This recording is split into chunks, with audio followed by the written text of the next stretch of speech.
सितंबर माह में लगातार बारिश और औसत से ज़्यादा बारिश हुई है।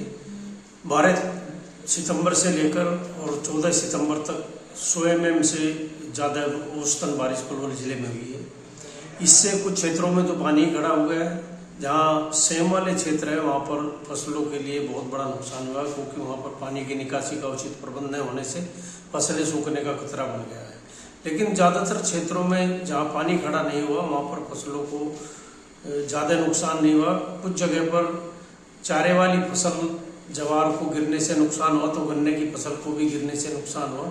कपास में लगातार बारिश होने का नुकसान होना शुरू हो जाता है, क्योंकि टिंडे काले पड़ने शुरू हो जाते हैं, फूल झड़ने शुरू हो जाते हैं और कई जगह पर जहाँ कुछ दिन के लिए भी पानी रुक जाता है तो वहाँ पर फसल के गलने की संभावना बन जाती है।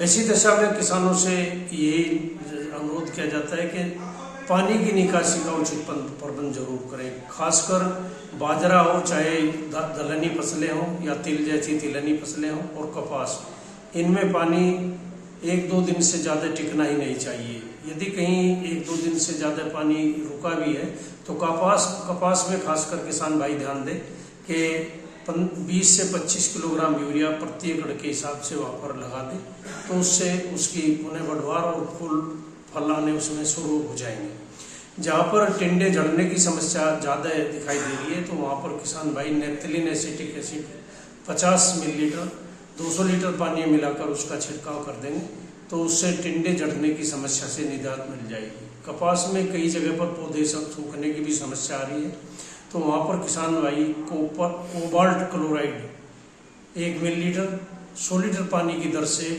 उसका छिड़काव किसान भाई करें। जहाँ पर कपास खिलना शुरू हो गई है, अगेती ज़्यादा अगेती की कपास थी और वहाँ पर टिंडों में कपास में धुंधलापन है, कपास साफ नहीं आ पा रही है, तो वहाँ पर भी किसान भाई पोटेशियम नाइट्रेट का छिड़काव कर सकते हैं। 2 किलोग्राम पोटेशियम नाइट्रेट 200 लीटर पानी में मिलाकर प्रति एकड़ के हिसाब से छिड़काव कर देंगे, तो इस समस्या से निजात मिल जाएगी। कई फसलों में खासकर धान में तना छेदक का प्रकोप बढ़ रहा है, तो बालियाँ कुछ जगह निकल चुकी हैं, कुछ जगह निकल रही हैं। तो ऐसी दशा में किसान भाई ध्यान रखें कि इसका जो एडल्ट है तितली है वो पौधों के ऊपर दिखाई देगी, तो उसके लिए किसान भाई 1 लीटर क्लोरोपाइरीफॉस दवाई 250 लीटर पानी में मिलाकर प्रति एकड़ के हिसाब से छिड़काव कर देंगे, तो जो उसका एडल्ट है वो मर जाएगा और आगे इस कीट का बढ़ाव नहीं होगा। किसान ये भी ध्यान रखें कि कई बार भूरा तेला की समस्या धान फसल में आ सकती है। जहाँ पर पानी ज़्यादा देर तक खड़ा रहता है वहाँ ये समस्या ज़्यादा आती है, तो लगातार पानी खड़ा रहने से धान में भूरा तेला या सफ़ेद पीठ वाला तेला आ सकता है। इससे टुकड़ों में धान की फसल खेत में गिरना शुरू हो जाती है। तो ऐसी दशा में किसान भाई 330 मिलीलीटर बुप्रोफेंजिन दवाई 200 लीटर पानी मिलाकर उसका छिड़काव कर देंगे, तो इस कीट का आसानी से नियंत्रण हो जाएगा। ये किसान इस बात पर विशेष ध्यान रखें कि जो धान की फसल जहाँ गिर गई है उसे उठाने का प्रयास न करें, बल्कि पानी निकासी का प्रबंध वहाँ कर दें, तो ये फसल स्वतः ही ठीक चलने लगेगी। किसान भाई ये भी ध्यान रखें कि बिना आवश्यकता के रासायनिक दवाइयों का इस्तेमाल नहीं करना है, क्योंकि कई किसान देखा देखी भी फसल के ऊपर आखिर तक छिड़काव करते रहते हैं। जब सारे खेत में बालियाँ निकल चुके हों पूरे तरीके से धान में, तो उस समय फसल में किसी भी कीटनाशक का छिड़काव न करें।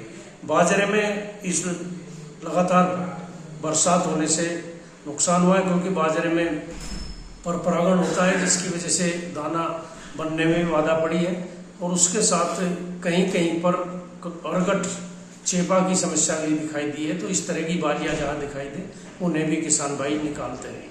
तो ये आज के समय में किसान को विशेष ध्यान रखना है कि फसलों में धान को छोड़कर या गन्ना को छोड़कर देर तक किसी भी फसल में पानी खड़ा न होने दें, और तिल में विषाणु रोग है या दलहनी फसलों में मूंग उड़द या अरहर में कहीं पर विषाणु रोग दिखाई देता है, तो इस तरह के पौधे को वहाँ से निकाल दें।